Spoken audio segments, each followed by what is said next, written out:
सुप्रभात। भक्ति के 9 भेद।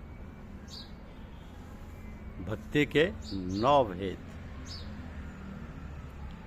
श्रीमद् भागवत में प्रहलाद ने अपने पिता के प्रति भक्ति के लक्षण बतलाते हुए उसके 9 भेदों का वर्णन किया है। श्रवण, कीर्तन, स्मरण, पाद सेवन, अर्चन, वंदन, दास्य, सख्य और आत्मनिवेदन। ये भक्ति के 9 भेद हैं। इन 9 प्रकार की भक्तियों में से एक को भी अच्छी तरह धारण करने से प्राय सभी भक्तियां अपने आप आ जाती हैं। इसलिए इनमें से एक का भी भली भांति पालन करने से परमात्मा की प्राप्ति सहज नहीं हो सकती। अपने जो इष्ट हों उन देवी या देव को परमेश्वर समझकर निष्काम प्रेम भाव से सभी अंगों सहित उनकी भक्ति करनी चाहिए। इस प्रकार करने से अपने इष्ट देव का साक्षात्कार होकर परम शांति और परमानंद की प्राप्ति होती है। तो भगवान का चिंतन करने से तो समस्त पापों का, अवगुणों का और दुखों का नाश होकर उत्तरोत्तर परमानंद एवं परम शांति की वृद्धि होती जाती है। आरंभ से लेकर अंत तक साधन और सिद्धि में आनंद ही आनंद। प्रभु के किए हुए विधानों में प्रसन्न रहना, सर्वत्र उनकी दया ही दया का दर्शन करना, उनके नाम, रूप, गुण और चरित्रों का चिंतन करना, मन से प्रभु को पकड़ना है। प्रभु के नाम एवं मंत्र के जप, प्रभु के गुण और स्तोत्रों का पठन पाठन, उनके नाम और गुणों का कीर्तन, प्रभु के नाम, रूप, गुण, प्रेम और प्रभु के विस्तार पूर्वक उनके भक्तों में वर्णन करना, परस्पर भगवत विषय की चर्चा करना, विनय पूर्वक सत्य प्रिय वचन बोलना इत्यादि जो प्रभु के अनुकूल वाणी का व्यवहार करना है, वह वाणी द्वारा प्रभु को पकड़ना है। जैसे पतिव्रता स्त्री पति के लिए ही पति की आज्ञानुसार काम करती है, वैसे ही प्रभु की आज्ञानुसार चलना एवं प्रभु की इच्छा एवं आज्ञा के अनुसार निस्वार्थ भाव से केवल प्रभु के लिए ही कर्तव्य कर्मों का आचरण करना, कर्म से प्रभु को पकड़ना है। सर्वत्र ईश्वर का दर्शन करते हुए यज्ञ, दान, तप, ब्रह्मचर्य आदि उत्तम कर्मों का आचरण करना एवं सब भूतों के हित में रत होकर सबके साथ विनय और प्रेम पूर्वक व्यवहार करना, कर्मों के द्वारा प्रभु को पकड़ना है। जो प्रेम पूर्वक अनन्य भाव से प्रभु को भजते हैं, उनकी प्रभु सब प्रकार से सहायता करते हैं। अर्थार्थी पुरुष जिस प्रकार अर्थ के लिए कार्य में प्रवृत्त होते हैं, वैसे ही प्रभु के भक्तों के लिए प्रवृत्त होना चाहिए। सर्वशक्तिमान वासुदेव को ही अपना स्वामी मानते हुए स्वार्थ और अभिमान को त्याग कर श्रद्धा और प्रेम भाव से निरंतर उनका सर्वत्र चिंतन करने अनन्य भक्ति है। भगवान भक्ति के प्रभाव से सारे दुख, अवगुण और पापों का अत्यंत अभाव हो जाता है, पर मनुष्य का अंतःकरण पवित्र हो जाता है। उसकी सारी भूलें एवं संशय मिट जाते हैं, उसको सारा संसार भगवत रूप दिखने लग जाता है।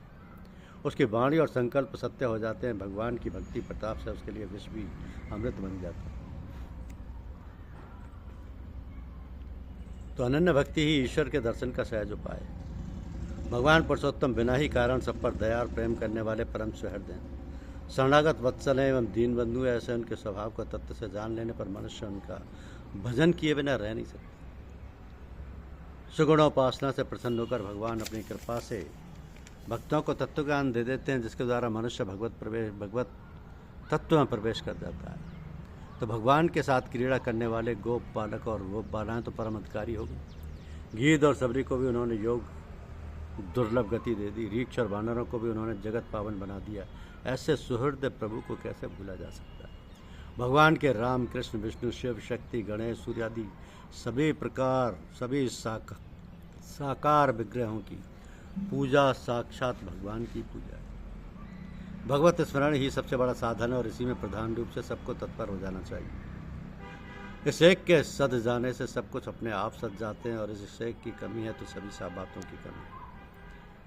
गीता का राजस ज्ञान सर्व भूतों में पृथक पृथक भाव से देखने को निर्देश करता है, परंतु ईश्वर को पृथक मानकर जो उपासना की जाती है उसे राजस नहीं कहता, क्योंकि यहाँ साधक ईश्वर को एक देश या ना मानकर सर्वव्यापक समझता है और उस सब भूतों में व्यापक देखता हुआ ही उसकी एक देश में पूजा करता है। तो केवल अपने को उससे पृथक मानता है। श्री भगवान ने स्वयं आज्ञा दी है कि ज्ञान यज्ञेन चापन्ये यजंतो मामुपासते एकत्वेन पृथकत्वेन बहुधा विश्वतो मुखम। गोस्वामी तुलसीदास जी ने, महाराज ने तो इसकी विशेष प्रशंसा की है कि सेवक सेव्य भाव बिनुभव न तरई उर्गार भजऊ राम पद पंकज सिद्धांत विचार। जो भगवान को तत्व से जान लेता है वो फिर एक क्षण भी भगवान से अलग नहीं रह सकता। उसे सदा सर्वदा सर्वत्र भगवान के दर्शन होते रहते हैं। सब कुछ परमेश्वर का ही है। परमेश्वर खेल कर रहे परमेश्वर बाजीगर है, मैं उनका झुमरा हूँ, मैं उनका झमूरा हूँ। यूँ समझकर सब कुछ ईश्वर की लीला समझते हुए परमेश्वर के आज्ञानुसार आसक्ति और फल की इच्छा छोड़कर परमेश्वर की सेवा के लिए उन्हीं की प्रेरणा और शक्ति से प्रेरित होकर कार्य करता रहे। ये समझकर बार बार गदगद होता रहे कि हाँ, मुझ पर परमेश्वर की कितनी दया है कि मुझ जैसे तुच्छ को साथ लेकर भगवान अपनी लीला कर रहे हैं। अपने अपने भाव और रुचि के अनुसार उसी सर्वव्यापी विज्ञान आनंद घन परमात्मा की शिव विष्णु आदि किसी भी एक रूप की मानसिक या पार्थिव प्रतिमा को निमित्त बनाकर उन परमेश्वर प्रभाव को समझते हुए श्रद्धा और प्रेम भाव से शास्त्र विधि के अनुसार पत्र पुष्पादि से उनकी अर्चना करना साकार परमेश्वर की पूजा है। जो मनुष्य भगवान के जिस नाम रूप का उपासक हो वही उसको सर्वोपरि सर्वज्ञ सर्वशक्तिमान सर्वव्यापी सर्वगुणाधार विज्ञानंद घन परमात्मा माने और उसी को सृष्टि के उत्पत्ति पालन और संहार करने वाले ब्रह्मा विष्णु महेश के रूप में प्रकट होकर क्रिया करने वाला समझे। उपासक के लिए ऐसा ही समझना परम लाभदायक और सर्वोत्तम है कि मेरे उपास्य देव से बढ़कर और कोई है ही नहीं। सब उसकी लीला विस्तार या विभूति या भगवान श्री शिव विष्णु ब्रह्मा शक्ति राम कृष्ण तत्व एक ही है। नाम रूप का भेद है, बस तुम्हें कोई भेद नहीं। इस सब उपासनाओं का लक्ष्यार्थ है कि यह ईश्वर को इस प्रकार सर्वोपरि सर्वव्यापी सर्वज्ञ सर्वशक्तिमान निर्विकार नित्य विज्ञान आनंद घन समझकर सर्वशास्त्र और आचार्यों के बतलाए हुए मार्ग के अनुसार किसी भी नाम रूप से उसकी जो उपासना की जाती है वह उसे एक ही परमात्मा की उपासना है। जैसे पतिव्रता स्त्री एकमात्र अपने पति को ही इष्ट मानकर उसके आज्ञानुसार उसकी सेवा करती हुई पति के माता पिता गुरुजन तथा अतिथि अभ्यागत और पति के अन्य संबंधी और प्रेमी बंधुओं के भी पति के आज्ञानुसार पति की प्रसन्नता के लिए यथोचित आदर भाव से मन लगाकर विधिवत सेवा करती है और ऐसा करती हुई भी अपने एक निष्ठ पतिव्रत धर्म से जरा भी न गिरकर उल्टे शोभा और यश को प्राप्त होती है। इसी प्रकार परमात्मा के किसी एक नाम रूप को अपना परम इष्ट मानकर उनके अनन्य भाव से भक्ति करते हुए अन्य देवों को भी अपने इष्ट देव की आज्ञानुसार उसी स्वामी की प्रीति के लिए श्रद्धा और आदर के साथ यथा योग्य सेवा करनी चाहिए। जो मनुष्य दूसरे की इष्ट देव की निंदा या अपमान करता है वह वास्तव में अपने ही इष्ट देव का अपमान या निंदा करता है। ईश्वर के किसी भी नाम रूप की निष्काम भाव से उपासना करने वाला पुरुष शीघ्र उस नित्य विज्ञानंद घन परमात्मा को प्राप्त हो जाता है। ईश्वर प्राप्ति के पूर्व ईश्वर का यथार्थ स्वरूप किसी के चिंतन में नहीं आ सकता। भगवान हर जगह उपस्थित हैं परंतु अपनी माया से छुपे हुए हैं। बिना भजन के ना तो कोई उन्हें जान सकता है और ना ही विश्वास कर सकता है। तो भजन से हृदय के स्वच्छ होने पर ही भगवान की पहचान होती है। भगवान प्रत्यक्ष है परंतु लोग उन्हें माया के पर्दे के कारण देख नहीं पाते।